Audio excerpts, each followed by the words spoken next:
Assalamu alaikum. This is lecture 1, part 1 of what is linguistics. This chapter is divided into two parts, part 1 in this lecture and part 1 in the second lecture. And this chapter is about what is linguistics.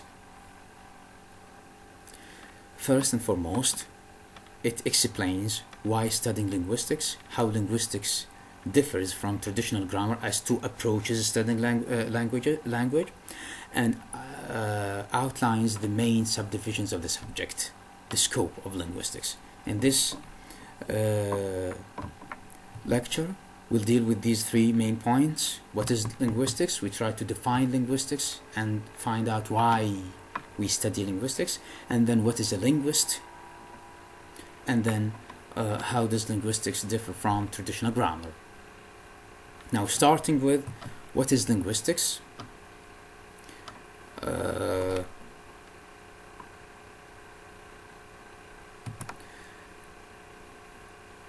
Starting with what is linguistics. Linguistics is the systematic study of language. Now, this is the general, and simply speaking, this is the simple definition.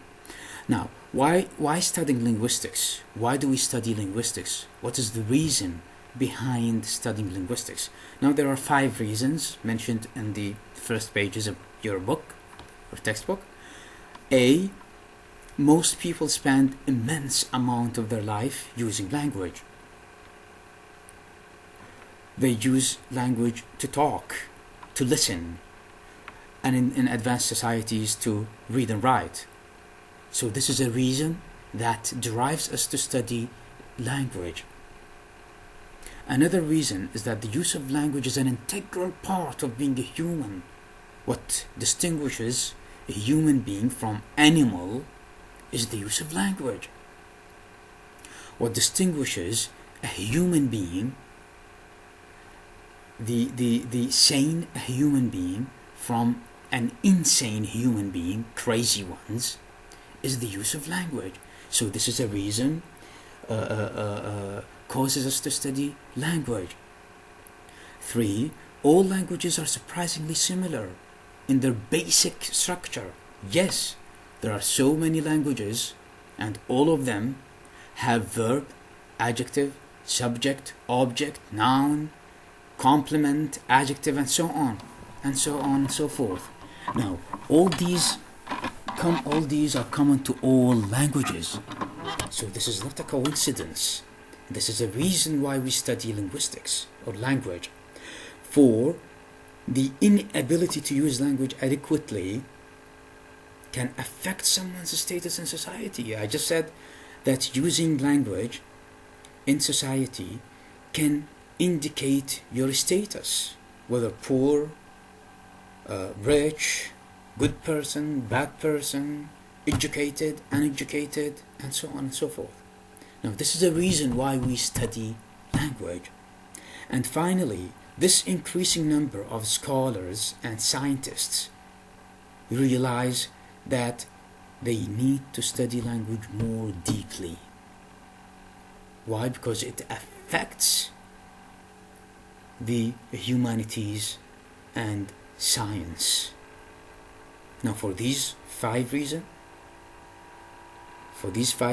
we study language under what is called linguistics. So, linguistics is the study, the systematic or scientific study of language, which tries to answer the questions: what is language and how does language work? What is language and how does language work?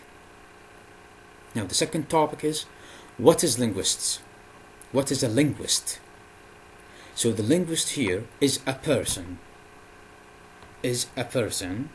who can be a translator, called linguist, a linguistician, the one who studies languages, just like what we do, or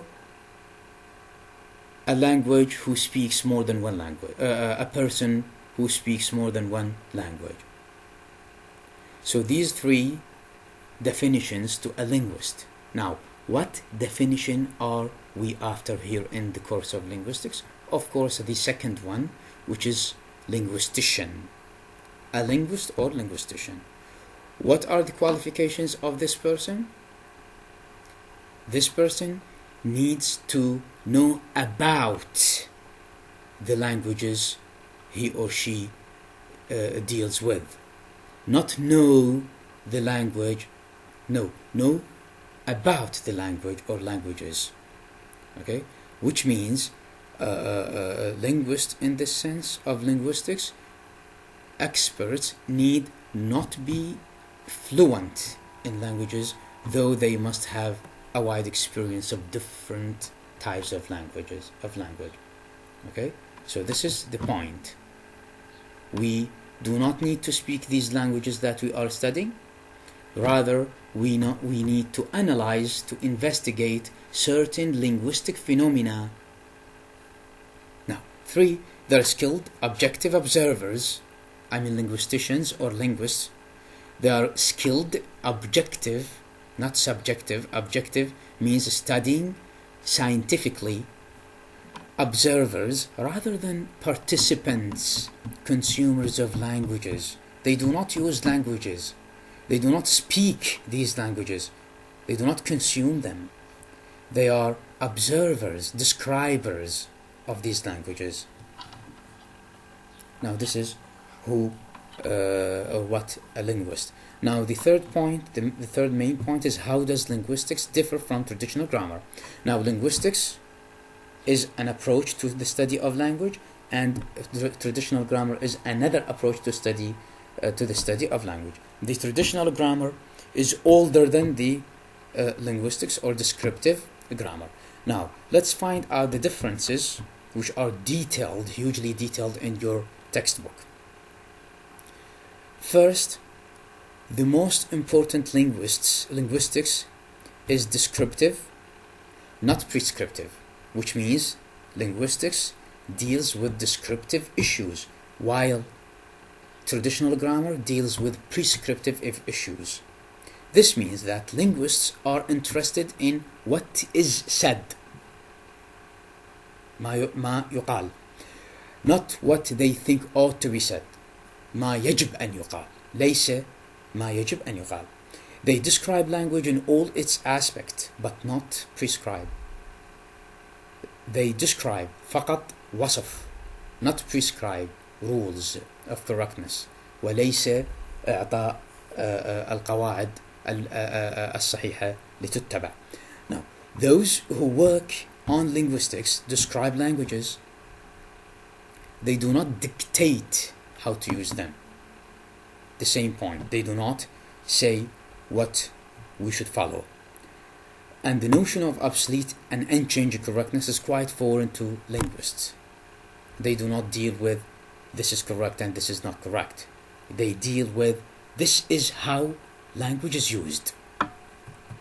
Now, the second point of difference is that linguistics differs from traditional grammar in that linguists regard spoken language as a primary rather than written. The descriptive approach or linguistics deals with spoken language, while the prescriptive deals with, or the traditional grammar deals with the written language.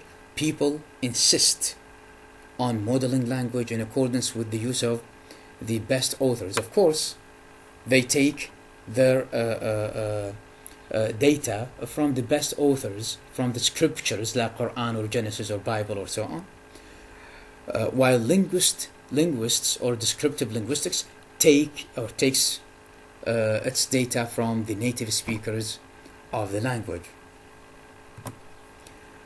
The third difference, the third way in which linguistics differs from traditional grammar studies, is that it does not force languages, which means linguistics does not force languages into a Latin-based framework. Why? Because at that time of the traditional grammar, the Latin language was the dominant language, was the international language, so all languages must follow it.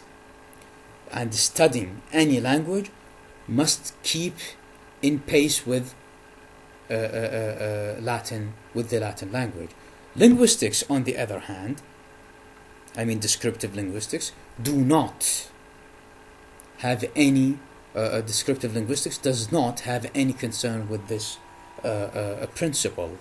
For example, people frequently argue that good English avoids split infinitives, as in the phrase to humbly apologize, where the infinitive to apologize is split by humbly. This is not the way. This is an influence of the Latin language.